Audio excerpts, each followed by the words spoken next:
The live TV, सच सबसे आगे। दोस्तों, भारतीय जनता पार्टी के दो प्रवक्ता, चाहे वो नुपुर शर्मा हो या फिर नवीन जिंदल हो, इनकी चलते वैसे ही हमारे देश की जमकर फजीयत हो चुकी है। न केवल हमारे देश के मुसलमानों में गुस्सा है, बल्कि अंतर्राष्ट्रीय स्तर पर यह मुद्दा इतना ज्यादा उठ चुका है कि जमकर फजीयत हो रही है।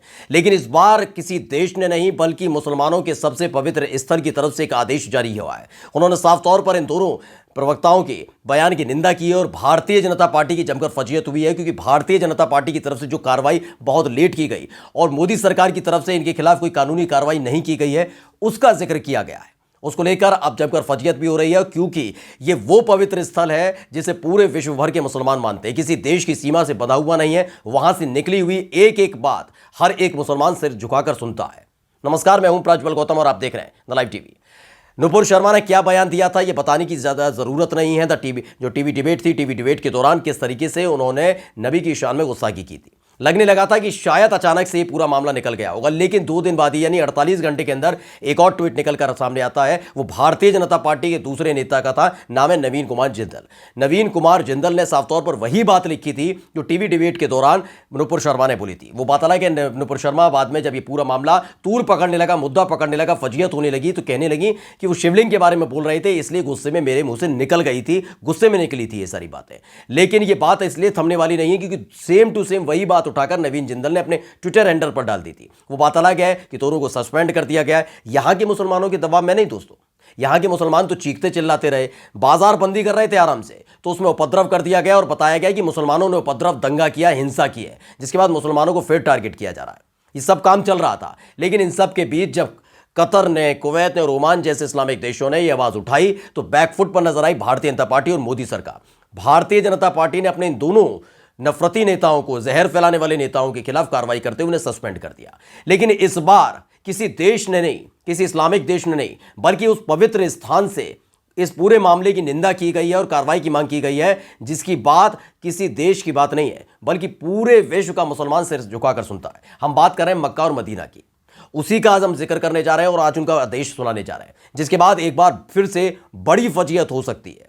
दरअसल एक हरमैन शरीफन है, ये हरीमैन शरीफन नाम की जो वेबसाइट है, वो मक्का और मदीना की तरफ से जो वहाँ के इमाम हैं, वहाँ के जो शेख हैं, वहाँ के जो मौलाना हैं, मौलवी हैं, उनकी तमाम जो बयान आते हैं, वो विवादित जो स्थितियाँ चल रही होती हैं उनको थामने के लिए भी होता है, शांति फैलाने के लिए भी होता है। तमाम उनकी जो चीज़ें होती हैं, वो चीज़ों का प्रचार प्रसार करते हैं, एक एक चीज़ बताते रहते हैं कि इस बार इमाम ने क्या सलाह दी, मुसलमानों को क्या करना चाहिए, रोज़े के दौरान क्या करना चाहिए, ईद के दौरान क्या करना चाहिए, तमाम चीज़ें।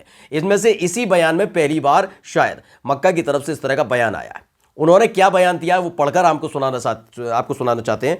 उसमें लिखा है कि 2 पवित्र मस्जिदों के शेख, सुदाई, इमाम और विद्वानों ने भारतीय अधिकारियों के बयान की निंदा की है। भारतीय अधिकारी मतलब नुपुर शर्मा और साथ में नवीन कुमार जिंदल, साफ तौर पर उनकी निंदा की है कि उन्होंने जो बयान दिया वाकई बहुत गंदा बयान है।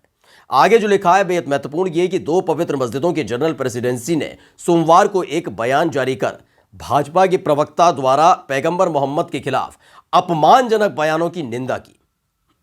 उन्होंने साफ तौर पर कहा कि जो ये कहा गया वो वाकई बहुत गलत है। और बात इसलिए भी बेहद महत्वपूर्ण हो जाती है दोस्तों, क्योंकि इसमें कार्रवाई के नाम पर भाजपा ने अब तक करा किया है। जब फजीयत हुई, वहां पर पाबंदियां लगने लगी, तमाम चीजें होने लगी, सार्वजनिक तौर पर माफी मांगने की शर्त रख दी गई कतर की तरफ से प्रधानमंत्री के सामने। तो प्रधानमंत्री की साख पर जब बट्टा लगा, देश की साख पर नहीं, प्रधानमंत्री की साख पर जब बट्टा लगा, तो क्या कहा गया कि दोनों को सस्पेंड कर देना चाहिए। दोनों को सस्पेंड कर दिया गया, कोई कानूनी कार्रवाई नहीं हुई है। अभी तक बता दें कि दोनों को जेल नहीं भेजा गया है, कोई कानूनी कार्रवाई नहीं हुई है। ये तमाम चीजें रुकी हुई हैं और न जाने कितनी और फजीयत करानी है इनको, क्योंकि अपने देश के मुसलमानों की ये सुनते नहीं हैं। उनकी भावना आहत होती है तो कहा जाता है ये तो वैसे भी देश विरोधी हैं, ये तो राष्ट्र विरोधी हैं, ये देश में रहने लायक नहीं है, पाकिस्तान चले जाएं, बांग्लादेश चले जाएं। लेकिन जब विदेशों से और दूसरे देश जहां पर बहुत साख इनकी बताई जाती है प्रधानमंत्री नरेंद्र मोदी की, वहां के लोगों ने, वहां के देश वालों ने या कि वहां की जो सरकारों ने जमकर लताड़ लगाई, तो आरन फानन में कार्रवाई करनी पड़ी। लेकिन इस बार मक्का की तरफ से यह आदेश आ जाना, मक्का की तरफ से यह बयान आ जाना, यानी समझ लीजिए जो तमाम और बाकी इस्लामिक देश हैं जो अभी चुपचाप बैठे हुए थे, वो भी कहीं ना कहीं उबाल में नजर आएंगे। क्योंकि मक्का की तरफ से जब भी कुछ कहा जाता है, उसे जितने भी इस्लामिक देश हैं सिर झुकाकर मानते, एक आदेश के तौर पर होता है। आगे लिखा गया है जो बयान है, बयान में कहा गया है कि ग्रैंड मस्जिद और पैगंबर की मस्जिद मामले के जनरल प्रेसिडेंसी ने राष्ट्रपति के नाम और प्रेसिडेंसी के प्रचारकों, इमामों, विद्वानों और कर्मचारियों के नाम पर पवित्र पैगंबर के आक्रामक बयानों और चित्रों की निंदा की है। उन्होंने कहा है कि ये जो किया गया ये वाकई बहुत गलत है। हम भी सब धर्मों का सम्मान करते हैं। आपको कोई तर्क रखना है तो तर्क रखिए, लेकिन धर्म के नाम पर हमारे नबी के खिलाफ, हमारे पैगंबर मोहम्मद के खिलाफ ये तमाम शब्दों का इस्तेमाल करना, ये फालतू बातें बोलना, ये ठीक नहीं है। ये ठीक इसलिए भी नहीं है क्योंकि अगर इस्लामिक देशों के बारे में अब आप देखेंगे, इस्लामिक देश छोड़ दीजिए, जहां से ये बयान आया है वहां से आपने कभी भी किसी भी ऐसे संवेदनशील मुद्दे, जो देश के अंदर संवेदनशील मुद्दा है, उस पर कुछ सुना नहीं होगा।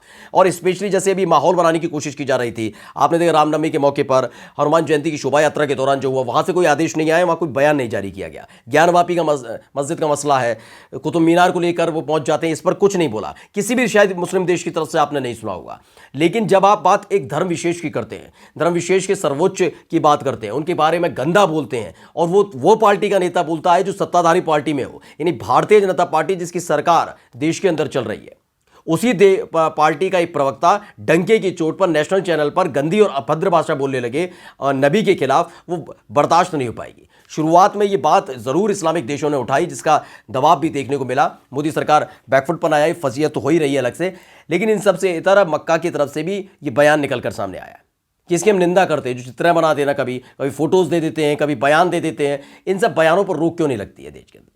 ये सीधा सवाल हमारे देश से पूछा गया है और तमाम इस्लामिक देश भी अब इसी को मुद्दा भी बना रहे हैं। इसमें आगे जो लिखा है वो ये है कि इस बात पर जोर दिया जाता है कि इस तरह का जघन्य कृत्य धर्मों के सम्मान का प्रतिनिधित्व नहीं करता है। जो कहते हैं ना, हम हिंदू धर्म का प्रतिनिधित्व करते हैं, हम ही सच्चे हिंदू हैं, उन्होंने कहा ये धर्म का प्रतिनिधित्व नहीं है, ये हो ही नहीं सकता। और जिन्होंने ऐसा काम किया है उन्होंने पैगंबर की जीवनी नहीं पढ़ी। अल्लाह की जो प्रार्थना है और शांति उन पर हो। उन्होंने जाते जाते ये भी अपील की है कि ऐसे लोगों को सद्बुद्धि मिले। बस इतना ही काफी, क्योंकि देखिए कभी मक्का की तरफ से कोई फतवा जारी नहीं किया जाता, फरमान जारी नहीं किया जाता, वहां केवल एक बात रख दी जाती है, और ये बात बताने के लिए काफी है कि मुसलमानों को किस हद तक राष्ट्रीय स्तर पर नहीं, अंतर्राष्ट्रीय स्तर पर यह बात कितनी चुभी है। क्योंकि इस पूरे मामले में देखिए अब तक कार्रवाई के नाम पर हुआ क्या है। कार्रवाई के नाम पर ऐसा काम किया गया है जो काम अमूमन किसी भी नेता के साथ कर दिया जाता है। यह बताया गया कि मामूली सी बात थी भाई, नबी के खिलाफ ही तो बोला। हम तो रोज मुसलमानों को गालियां देते हैं, मुसलमानों को नरसंहार की बात करते, तब तो कुछ नहीं हुआ बवाल।